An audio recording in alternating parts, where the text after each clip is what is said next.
Question थोड़ा सा मुश्किल जाएगा ये, बिकॉज मल्टी कंसेप्चुअल है ये। यहाँ पे एक कंटेनर है, इसका जो एरिया ऑफ क्रॉस सेक्शन है ये काफ़ी ज़्यादा है, ऐसा क्वेश्चन में गिवन है। और बॉटम में एक होल है, इसका एरिया ऑफ क्रॉस सेक्शन काफ़ी कम है। और यहाँ से पानी बाहर निकल कर के आ रहा है, कितनी स्पीड से आएगा इसके लिए ऑलरेडी आपने डेरिवेशन वगैरह कर रखे होते हैं। Efflux speed that time heading रहती है, और जो उसकी वैल्यू होती है वो होती है अंडर रूट में you can say 2GH।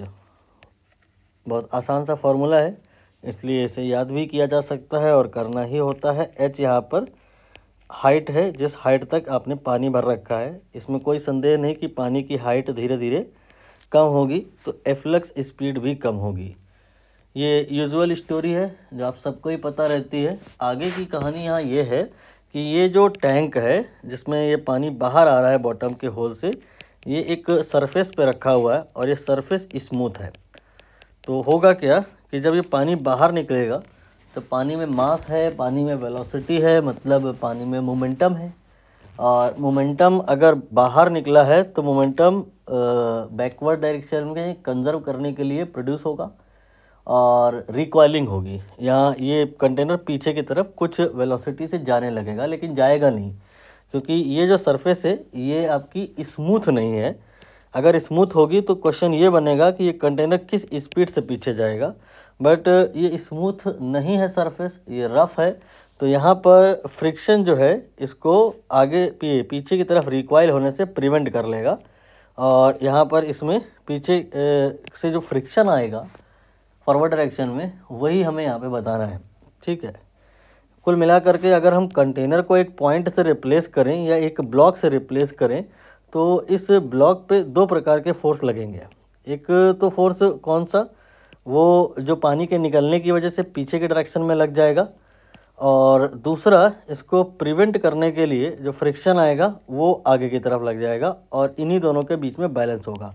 Friction तो आप जानते ही हो, म्यू इंटू एन, और एन अगर mg लिया जाए, लेना ही होगा, तो म्यू mg होता है। बस किसी तरह से अगर हम ये वाला फोर्स निकाल लें तो इसको इसके बराबर कर देंगे, आंसर आ जाएगा। पूछा क्या है अब ये तो देख लें। इसको होल्ड करने के लिए स्लाइड ना करे बैकवर्ड डायरेक्शन में, रिकॉइल ना करे, इसके लिए मिनिमम फ्रिक्शन यहाँ पे हमें कितना चाहिए होगा ये बताना है।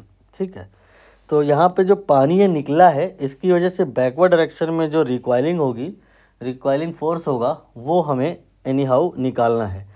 तो आपको इसका भी फार्मूला पता होना चाहिए, ये होता है ρ(a)v², और जो v है वो यहाँ पे √2GH है, स्क्वायर कर देंगे।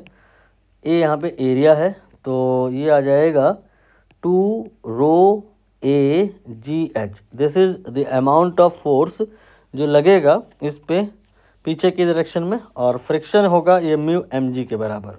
ठीक, यहाँ से हम म्यू निकाल सकते हैं, बट हमें m को यहाँ पे सब्स्टिट्यूट करना होगा। m को हमें ब्रेक करना होगा।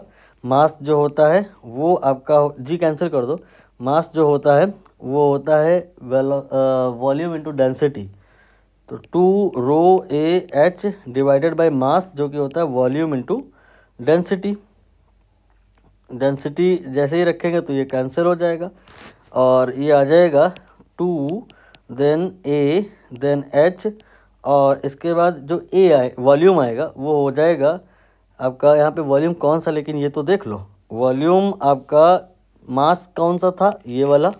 कंटेनर का कोई मास नहीं है, ऐसा क्वेश्चन में भी गिवन भी है। लाइट सिलेंड्रिकल वेसल जो इस सिस्टम में मास है, it is only because of water. So mass या volume it will be because of water, and water का जो वॉल्यूम होगा वो area of the cross section of the cylinder then multiplied by the height up to which water is filled, A into H।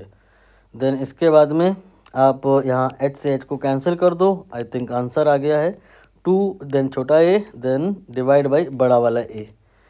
तो ये answer आपका C option में बन जाएगा।